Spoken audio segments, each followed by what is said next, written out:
It feels like video games right now are just utterly exploding in popularity. Like every single day, there's trending hashtags about which company is getting acquired next. Is Square Enix going to get purchased? There's constant debates about Xbox versus PlayStation versus Nintendo. But there's also just stuff like people talking about every single boss of Elden Ring in explicit detail. And honestly, as curious as I am about this, I was always wondering, how does this equate to actual sales? Who is winning the wars right now? Let's talk about that. What's up, gamers? DreamcastGuy here. So right now we actually have the official sales charts. They've just been released, the February NPD. These are the official charts as to what is the highest selling games. Now, first and foremost, Elden Ring is completely dominating. Now, obviously this is a little bit behind. These are data from February 2022, but what's fascinating to me is that Elden Ring, I don't think it was going to sell this much. Like, I'll be honest, I am shocked and impressed because previous games by From Software, even though I say this as a big lover of Dark Souls and stuff, I don't think of them as mainstream games. Whereas clearly it's selling millions, if not tens of millions of units instantly, which to me is such a shocking development.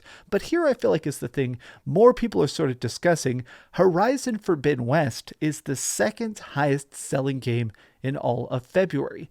Now, here's why that's interesting, is that Elden Ring is obviously cross-platform. This exists on PC, it exists on PlayStation, and it exists on Xbox. It also exists on multiple tiers of these platforms. When you think about it, it is on Xbox One, it's on PlayStation 4, it is on pretty much every place except the Nintendo Switch. And yet somehow, Horizon Forbidden West, it really did pretty well. The fact that it's in second to me is an impressive feat. But separately than that, there's actually a tweet here that more highlights the fact that of all the premium games that were released. So basically, this basically means games that were sold, not DLC, not basically Grand Theft Auto 5, which makes $1 billion a month by selling shark cards. This is premium games, games that are on store shelves and being sold. Horizon Forbidden West was the second best selling game, and it also ranked first on PlayStation platforms, which means that on PlayStation specifically, Horizon outsold Elden Ring, but more than that, dollar sales of the PlayStation 5 version are a new launch month record for the PlayStation 5 platform, which means, interestingly, more people showed up to buy Horizon than any other PlayStation 5 game thus far. Now, I feel like this is two separate things at once. In my mind, it means that there's more PlayStation 5s out there. More people are able to buy the PS5, so of course, more PS5 games are going to sell. Games like Miles Morales, I'm sure, are still going to be more popular in the long run. Spider-Man's a bigger seller. I do have a feeling that whenever God of War Ragnarok eventually comes out, I have a feeling Ragnarok is going to absolutely smoke Horizon, and I say that as a bigger fan of Horizon, but this also sets a separate idea that's interesting to me, because honestly, we actually have data that shows the fact that sales are down. So here it is, 2020 year to date. Basically what's happening is that what's fascinating to me is that last year things were still absolutely on fire. So here we are, February 2021, March 2021. Everybody is still spending stuff, but right now profits are actually below average. Right now, everything dropped by 4% compared to last year. It still made $9.1 billion, but everybody is assuming this is because of console shortages. As much as people are excited about the PlayStation 5, as much as people are still trying to grab Xbox Series X, it still feels like these chip shortages, more than anything else, people are just trying to figure out, all right, how can I begin the next generation? In fact, Jeff Grubb here actually dropped a very interesting tweet.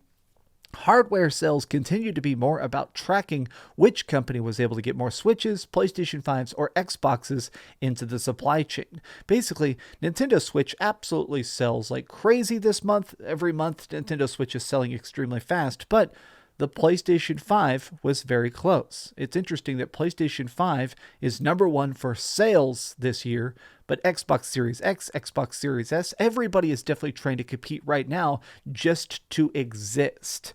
Now, I want to extrapolate this outward. What does this actually mean? I feel like right now we're in a spot where video games are better than they've ever been. I mean, anybody who's actually played games like Horizon Forbidden West, anybody who's playing things like, obviously everybody is loving Elden Ring, I think a lot of people are excited for the future of video games. But additionally, some stuff that you wouldn't expect to be such a high seller is also burning up store shelves. Look at Dying Light 2.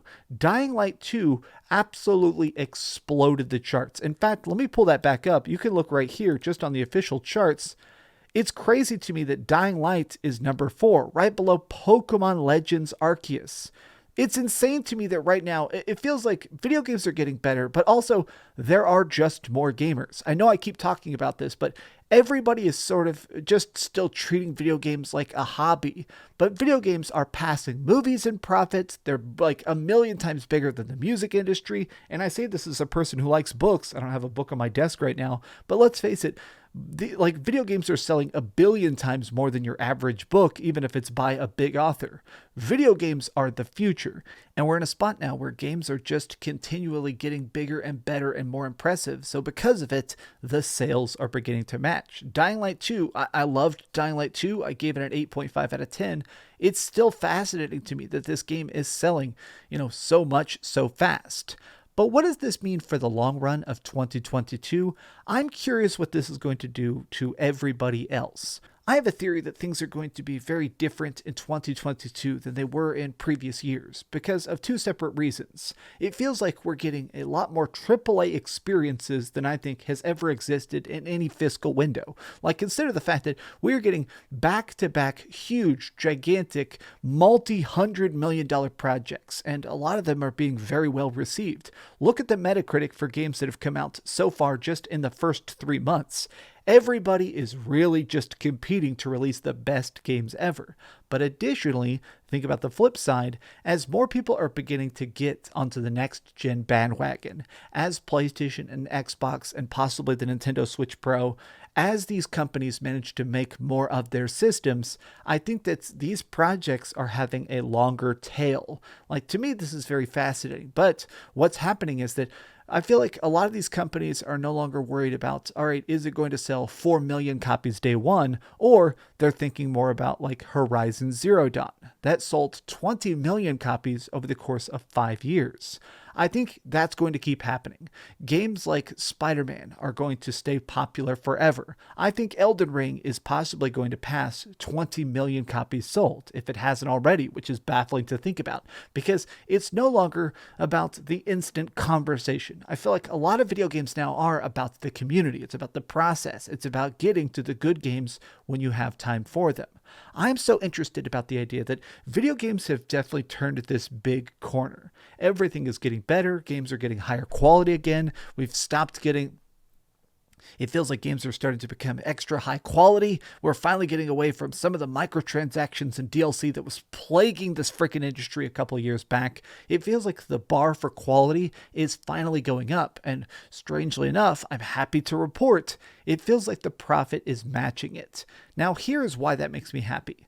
I am a big believer in vote with your wallet. I am a big believer in the fact that the games we're buying, the games we support, that's going to put more of that good energy into the universe. The fact that everybody bought Elden Ring, or maybe even multiple copies of Elden Ring, I think is going to instigate a sense of change. The industry, the analysts, the big developers and publishers that are paying for games to get made, the fact that the best of the best is the top of the sales charts, to me, that says, hey, we want good games. We only want good games. We only want to make sure that the quality is rising to the top.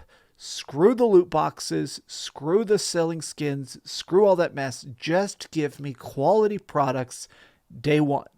And our votes have finally said that's all we want.